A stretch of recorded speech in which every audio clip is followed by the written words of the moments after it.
जी बिस्मिल्लाहिर्रहमानिर्रहीम। दोस्तों हाज़िर हूँ एक नई वीडियो के साथ। आज की क्लास में इंशाल्लाह हम अपने पिछले ही चीज़ों को ही आगे लेके चलेंगे, जिसमें हम यूज़र रजिस्ट्रेशन फॉर्म जो है वो बना रहे थे। 2-3 चीज़ें हमने कर ली थी, मज़ीद एक चीज़ जो रह गई थी वो इंशाल्लाह आज की क्लास में हम पढ़ेंगे। तो चलें चलते हैं इस क्लास की तरफ।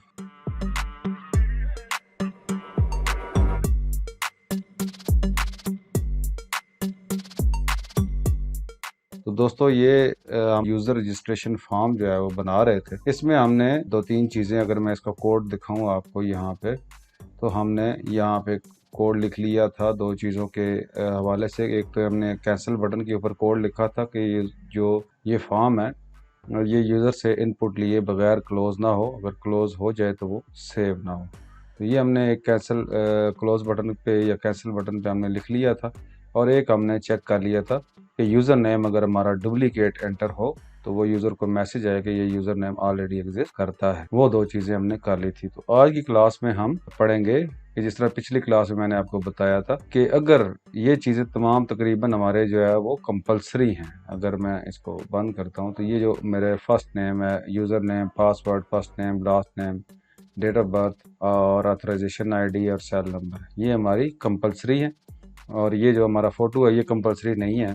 ये अगर आप कोई अपलोड करना चाहता है तो ठीक है, नहीं अपलोड करना चाहता तो कोई ज़रूरी नहीं है। तो मैं ये चाह रहा था कि इन बॉक्सेस हैं, अगर इसमें कोई डाटा फीड ना हो और यूज़र सबमिट पे क्लिक कर दे तो ये बॉक्स हमारा रेड हो जाए और वो यूज़र को बताए कि इस बॉक्स में आपने वैल्यू फिल नहीं की है। तो वो हम किस तरीके से करेंगे, थोड़ा सा 1-2 चीज़ें इसमें हैं, थोड़ा सा आपको लंबा शायद महसूस हो। इसमें हम 2 फंक्शन बनाएंगे और उन फंक्शन को यहाँ पे कॉल करेंगे, लेकिन है काफ़ी ईजी है, कोई इतना उसमें मसला नहीं है। तो चलें सीधे सीधे चलते हैं। सबसे पहले मैं इसका कोड खोलता हूँ। यहाँ पे कोड लिखने से पहले एक चीज़ और मैं आपको बता दूँ, यहाँ पे हो सकता है आपके बहुत सारे कंट्रोल हो, जिसमें 2 बटन्स हैं, उसके बाद ये लेबल्स भी हैं, उसके बाद ये आपका फ़ोटो वाला है, फ्रेम है, ये है, ऊपर हमारे पास लेबल्स हैं, ये भी है। तो इन सब को हम जब कॉल करेंगे तो उसमें हमें ये डिफरेंशिएट करना होगा कि हम कौन से जो अपने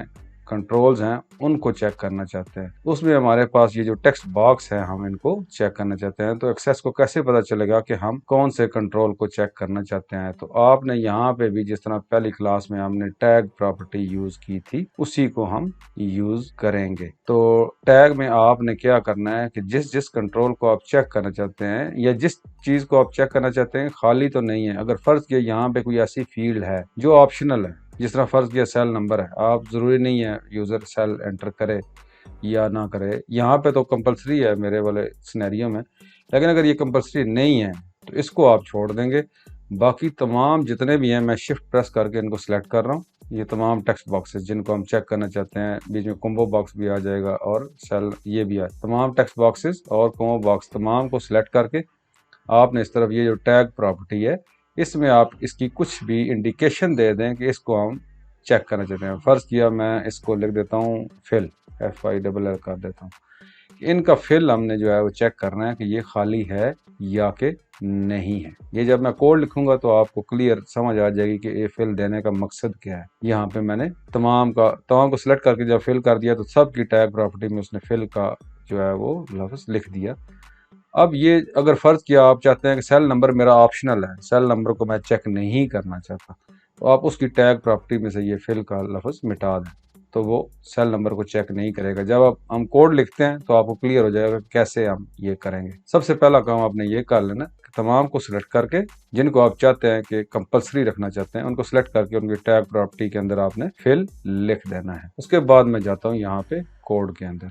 ये कोड में मैं आ गया। अब मैं यहाँ पे मैंने चेक करना है कि ये खाली तो नहीं है, तो इसका मैं फंक्शन बनाता हूँ। फंक्शन आपको जैसे कि ऑलरेडी पता है, FUN। ये हम इसी मॉड्यूल के अंदर, ये जो रजिस्ट्रेशन फॉर्म है इसके अंदर ही हम फंक्शन बना रहे हैं। हम एक अलग मॉड्यूल के अंदर नहीं बना रहे। अगर अलग हम बना रहे होते तो उसको हम पब्लिक फंक्शन जो है वो डिक्लेयर करते, मतलब वो ज़्यादा अच्छा है। अगर आप मॉड्यूल में बनाएं तो उसको आप किसी जगह पे भी कॉल कर सकते हैं, लेकिन फिलहाल हमारा सिनेरियो ऐसा है कि हम सिर्फ रजिस्ट्रेशन फॉर्म के अंदर चेक करना चाहते हैं। मैंने यहाँ पे फंक्शन लिखा और उसका नाम मैंने देना है। फर्ज किया मैं नाम दे देता हूँ CHECK check for EMP T Y, check for empty. इसको कोई पैरामीटर हम पास नहीं करेंगे और ये हमें रिटर्न करेगा बुलियन, यस और नो रिटर्न करेगा कि ये टेक्स्ट बॉक्स जो है ये एम्प्टी है या कि नहीं है। अगर एम्प्टी होगा तो फिर हम इसको अपने कोड में मैनिपुलेट कर लेंगे। इसके लिए सबसे पहले जो शुरू में मैं क्या करता हूँ, चेक फॉर एम्प्टी को चेक फॉर EMPTY, ये हमें ट्रू या फॉल्स रिटर्न करेगा। मैं शुरू में इसको फॉल्स कर ये ट्रू कर देता हूँ। चल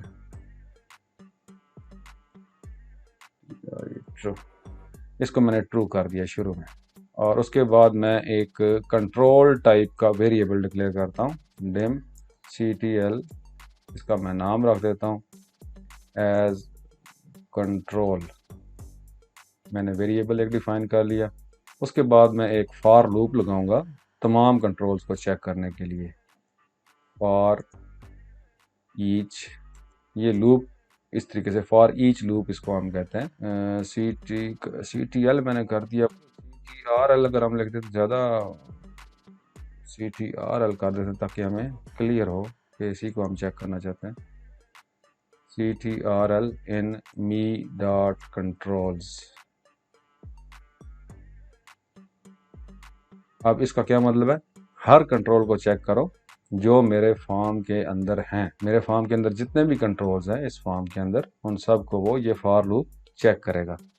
अब इसमें ये कंट्रोल्स तो बहुत सारे हैं, यूजर रजिस्ट्रेशन यहाँ पे लिखा हुआ है, यहाँ पे फोटो है, यहाँ पे ये लेबल है, ये लेबल्स हैं, 2 बटन्स हैं, फिर टेक्स्ट बॉक्सेस हैं। तो अब यहाँ पे हम यूज़ करेंगे हमने जो टैग प्रॉपर्टी दी थी।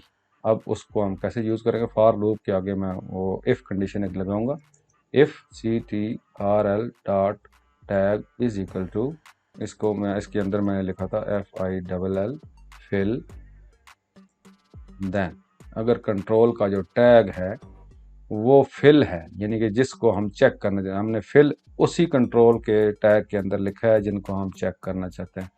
अब वो तमाम कंट्रोल्स को छोड़ के सिर्फ उनको चेक करेगा जिनका टैग फिल होगा, उनको चेक करेगा। क्या चेक करेगा, यहाँ पे एक और मैं इफ कंडीशन लगाता हूँ, इफ इज नल CTRL, अगर कंट्रोल जो है वो इज नल है, और ये भी चेक कर लेते हैं लेंथ ऑफ CTRL, कंट्रोल की जो लेंथ है इज इक्वल टू 0, देन अगर कंट्रोल नल है या उसकी लेंथ जो है, लेंथ LEN का फंक्शन क्या चेक करेगा, कंट्रोल के अंदर जितने कैरेक्टर्स लिखे होंगे उनको गिन लेगा, उनको मेजर कर लेगा। अगर वो 0 है इसका मतलब है इस कंट्रोल में कुछ भी नहीं लिखा हुआ है, या फिर हमारा कंट्रोल जो है वो नल है।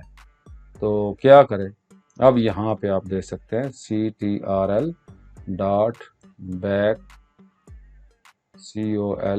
COLOR colour is equal to, यहाँ पे हमारे कांस्टेंट होते हैं VB, रेड कर देता हूँ कि इसका कलर जो है बैक कलर रेड कर दो। और दूसरा काम क्या करो, CHEC check for EMPTY is equal to FALSE false कर दो, इसको फॉल्स रिटर्न कर दो। और यहाँ पे उसको एंड इफ कर दो, और इस एंड इफ का जो है वो यहाँ पे एंड इफ आ गया, और फॉर लूप का जो है वो एंड हो जाएगा नेक्स्ट के साथ, और यहाँ पे एंड फंक्शन हो जाएगा। ये हमारा एक फंक्शन बन चुका है। मैं डीबग करता हूँ, कंपाइल करता हूँ। अब इस फंक्शन का मतलब उम्मीद है आपको समझ आ गया होगा। शुरू में मैंने चेक फॉर एम्प्टी ट्रू कर दिया, और आखिर में हम और यहाँ पे अगर कंट्रोल जो है वो खाली है तो चेक फॉर एम्प्टी हमारा फॉल्स हो जाएगा। तो हम वहाँ पे जाके चेक कर लेंगे, अगर तो चेक फॉर एम्प्टी फॉल्स है तो इसका मतलब है हमारे कंट्रोल्स हैं यहाँ पे, इनके अंदर कोई ना कोई कंट्रोल जो है वो एम्प्टी है। अगर एम्प्टी है तो उसको वो बैक कलर भी रेड कर देगा और हमें बता देगा कि जी एम्प्टी हैं आपके, और हम यूज़र को मैसेज देंगे कि आपके जो कुछ कंट्रोल हैं वो एम्प्टी हैं, जिनका कलर रेड में है वो आपके एम्प्टी हैं। तो यहाँ से हमें पता चल जाएगा। अब यहाँ पे एक और चीज़ हमारे सामने आएगी कि अगर तो वो रेड हैं, यूज़र जब टाइप कर लेता है तो हमें वापस उसको वाइट भी करना है। ज़रूरी तो नहीं ये हर वक्त ही रेड रहेंगे, यूज़र जब टाइप करने लगे तो उसको हमें वाइट भी करना चाहिए, तो ये एंड तक रेड ही ना रहें। उसके लिए हम एक और फंक्शन बनाएंगे, उसको हम उसका नाम हम रख देंगे क्लियर फॉर्मेटिंग, कि इसकी फॉर्मेटिंग जो हमने की है रेड में उसको हमने क्लियर भी करना है। तो उसके लिए एक और हम, बल्कि फंक्शन तो नहीं, वो फंक्शन नहीं होगा, वो हमें रिटर्न कुछ नहीं करेगा, वो सिर्फ जो है वो हमारे कंट्रोल्स की जो फॉर्मेटिंग है वो वापस अपनी जगह पे ले आएगा, यानी कि उनका बैकग्राउंड जो है वो वाइट कर देगा। तो उसको हम फंक्शन डिक्लेयर नहीं करते, उसको हम सब रूटीन डिक्लेयर करते हैं। जिस तरह मैंने आपको बताया था कि सब रूटीन और फंक्शन में यही फ़र्क है कि फंक्शन आपको कुछ ना कुछ रिटर्न करता है, और सब रूटीन क्या होती है, वो सिर्फ अपना एक काम करती है और क्लोज हो जाता है। तो सब रूटीन जो है वो कोई चीज़ ज़रूरी नहीं है कि वो रिटर्न करे, तो इसलिए हमने रिटर्न कुछ नहीं करना, इसलिए हम इसको सब रूटीन बनाते हैं। तो मैं लिखता हूँ सब रूटीन, लिख के आगे उसका नाम लिखता हूँ, उसका नाम मैं रख देता हूँ CLEAR, clear, CONTROL, control, FORMATTING,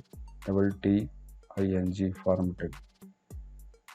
सब रूटीन हमने बना ली क्लियर कंट्रोल फॉर्मेटिंग की। इसमें हम क्या सिंपल कंट्रोल को हम वाइट कर देंगे, तो वो कैसे करेंगे, dim CTRL control as CONTROL, एक कंट्रोल नाम का CTRL नाम का एक कंट्रोल वेरिएबल हमने बना लिया। इसके फिर हम दोबारा लूप लगाएंगे, for each CTRL in me dot कंट्रो कंट्रोल्स, और यहाँ पे दोबारा हम चेक करेंगे कि जिनकी tag property if CTRL dot tag is equal to fill, ये हमने लिखा था। देन क्योंकि ये हम इसलिए लिख रहे हैं कि सिर्फ उन कंट्रोल का बैकग्राउंड वाइट करे जिनकी टैग प्रॉपर्टी फिल है। ये ना हो कि ऐसे कंट्रोल का, जिस तरह हमारे पास यहाँ पे ये लेबल्स हैं, अगर हम ये नहीं लगाते फिल का, तो ये तमाम लेबल्स का बैकग्राउंड भी जो है वो वाइट कर देगा। तो इसलिए हमने सिर्फ उन कंट्रोल्स का बैकग्राउंड जो है वाइट करना है जिनकी टैग प्रॉपर्टी के अंदर फिल लिखा हुआ है। तो देन क्या करें, जिस तरह हमने पहले लिखा था CTRL डॉट BACK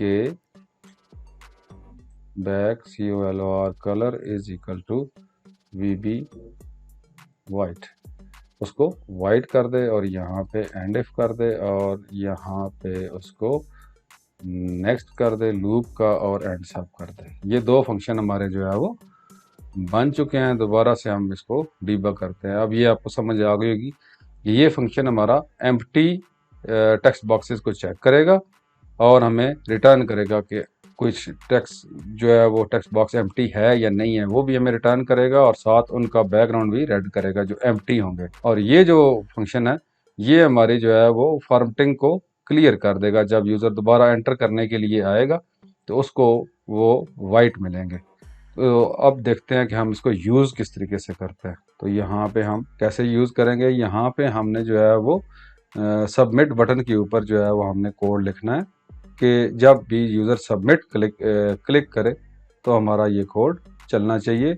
एक तो अगर वो सारे टेक्स्ट बॉक्सेस को फिल कर लेता है तो ये कोड क्या करे, हमारा डाटा जो है वो हमारे टेबल के अंदर फीड कर दे और यूज़र को बता दे कि आपका डाटा फीड हो चुका है, आपका यूज़र क्रिएट हो चुका है। अगर इसमें कोई खाली होंगे टेक्स्ट बॉक्सेस तो यूज़र को ये बताए कि ये टेक्स्ट बॉक्सेस आपने फिल करने हैं। तो यहाँ पे हम इसको करते हैं क्लोज, और सबमिट बटन के ऊपर हम जो है, इसका नाम हमने CMD सेव रखा हुआ है, इसके ऊपर हम इवेंट लिखते हैं ऑन क्लिक के ऊपर। यहाँ पे हम ऑन क्लिक करते हैं और ओके करते हैं, और यहाँ पे हम जो है वो कोड लिखेंगे अपना यूज़र को सेव करने के लिए। तो सबसे पहले मैं चेक फॉर एम्प्टी यूज़ करूँगा। मैं चेक कर लूँगा if check for EMPTY is equal to, अब यहाँ पे देखें वो फॉल्स या ट्रू दे रहा है। मैं चेक करता हूँ फॉल्स। मैं ये चेक करना चाहता हूँ कि अगर तो कोई ना कोई टेक्स्ट बॉक्स जो है वो, यहाँ पे मैं चेक करना चाहता हूँ कि कोई ना कोई टेक्स्ट बॉक्स अगर खाली है तो हमें मैसेज आए। क्या मैसेज आए, मैसेज बॉक्स, और यहाँ पे मैं डबल कोटेशन के अंदर सिंपल सा मैसेज देते हैं, डेकोरेशन कोई नहीं करता। मैं उसको कहता हूँ fill in the required fields highlighted in red, जो रेड में हाईलाइट हुई हुई हैं फील्ड्स उनको फिल इन करें। और यहाँ पे जब वो फिल इन, बल्कि पहले मैं आपको ये चला के दिखाता हूँ, फिर हम क्लियर फॉर्मेटिंग पे आएंगे ताकि आपको फ़र्क महसूस होगा क्लियर फॉर्मेटिंग से क्या होगा। एल्स अगर वो एम्प्टी फॉल्स है, यानी कि कोई ना कोई फील्ड एम्प्टी है और उसको रेड में कन्वर्ट किया है तो ठीक है, अगर नहीं है इसका मतलब है यूज़र ने तमाम जो है वो टेक्स्ट बॉक्सेस को फिल इन किया है। जब फिल इन किया है तो सिंपली हम क्या करेंगे, इस फॉर्म को क्लोज कर देंगे तो हमारा डाटा सेव हो जाएगा। लेकिन उससे पहले हम यूज़र को मैसेज देंगे कि user has been created FULLY fully, user has been created successfully. और उसके बाद हम इसको simply do cmd dot close AC form me dot name. इससे आप अच्छी तरह वाकिफ़ है, हम अक्सर लिखते रहते हैं कि जिस फॉर्म पे आप कोड लिख रहे हैं, जिस फॉर्म को आप चला रहे हैं उसी को आपने क्लोज करना है, तो आपने do command dot close AC form me dot name आपने लिख देना है। तो मैं इसको डीबग करता हूँ और यहाँ पे इफ़ का एंड इफ़ हमने नहीं लगाया, देखें ये हमारी गलती है, एंड इफ़ हमने लगा दिया। दोबारा हम इसको डीबग करते हैं, कंपाइल करते हैं, हमारा कोड अब ठीक है। अब इसको हम चला के देखते हैं कि हमारे रिक्वायर्ड रिजल्ट्स जो है वो आ रहे हैं या कि नहीं आ रहे हैं। मैंने इसको क्लोज़ किया और यहाँ पे मैंने इसको व्यू किया, ये हमारा फॉर्म चल पड़ा। यहाँ पे मैं यूज़र देता हूँ, sorry user Tanveer already exist है, यूज़र नेम ऑल चले, हमारा कोड भी चेक हो गया, ये हमें दे रहा है कि तनवीर यूज़र ऑलरेडी एग्जिस्ट करता है।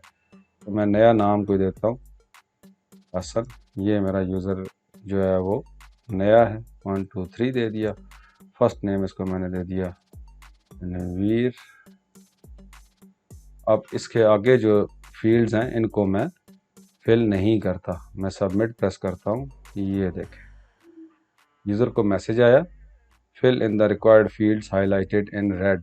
जो रेड में हाईलाइट किए गए हैं फील्ड्स, ये देखें जो खाली थे उनको उसने रेड में हाईलाइट कर दिया है।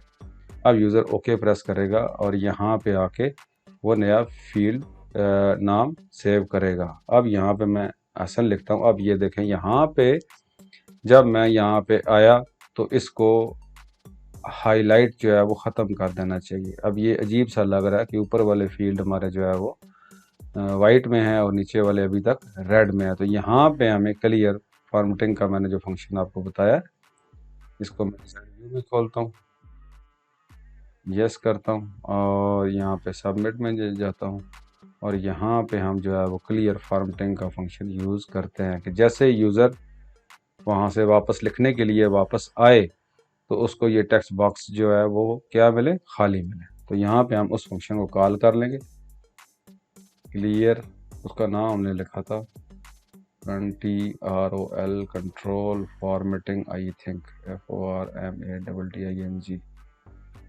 ये मैंने उसको लिख दिया कि यहाँ पे जैसे ही मैसेज को वो ओके करे तो जो हमारे जो टेक्स्ट बॉक्सेस रेड हुए थे वो वापस जो है वाइट में कन्वर्ट हो जाए। इसको चेक करते हैं, इसको मैं क्लोज करता हूँ, इसको मैं रन करता हूँ। यहाँ पे नया यूज़र बनाते हैं, HASSAN हसन, पासवर्ड 1 2 3 दे देता हूँ, फर्स्ट नेम तनवीर देता हूँ, लास्ट नेम हसन देता हूँ और यहाँ पे मैं सबमिट प्रेस करता हूँ। अब उसने क्या कहा, fill in the required fields highlighted in red. इन 3 फील्ड्स को आपने फिल करना है। आपने ओके किया, क्या हुआ, ये दोबारा वाइट में कन्वर्ट हो गए। अब यहाँ पे मैं अपना डाटा फीड करूँगा और उसके यही डेट में दे देता हूँ, रोल मैं चुन लेता हूँ टीचर का, सेल नंबर मैं उसको दे देता हूँ, बल्कि सेल नंबर नहीं देता, सबमिट करता हूँ और फिर हमें कहेगा देखिए सिर्फ वो फील्ड वो हाईलाइट कर रहा है जो कि एम्प्टी है, जो कि आपका रिक्वायर्ड है। तो fill in the required field in red, okay किया। फिर मैं यहाँ पे सेल नंबर मैंने एंटर किया, ये कर देते हैं और अब मैं सबमिट करता हूँ। User has been created successfully, हमारा यूज़र जो हसन है वो बन चुका है। अब ये मैंने क्यों सेव नहीं किया था तो ये मैसेज आया यस करेंगे तो ये फॉर्म क्लोज हो जाएगा। हमारा यूज़र जो है वो यहाँ पे बन चुका होगा। मैं आपको दिखाता हूँ यूज़र्स के टेबल में। ये देखें, तनवीर हसन के नाम से मेरा एक नया यूज़र जो है वो क्रिएट हो चुका है। उम्मीद है आपको ये क्लास पसंद आई होगी, और अगर पसंद आई है तो क्लासेस को शेयर करें, चैनल को सब्सक्राइब करें और बेल आइकन प्रेस करें। बहुत शुक्रिया। अल्लाह हाफिज़।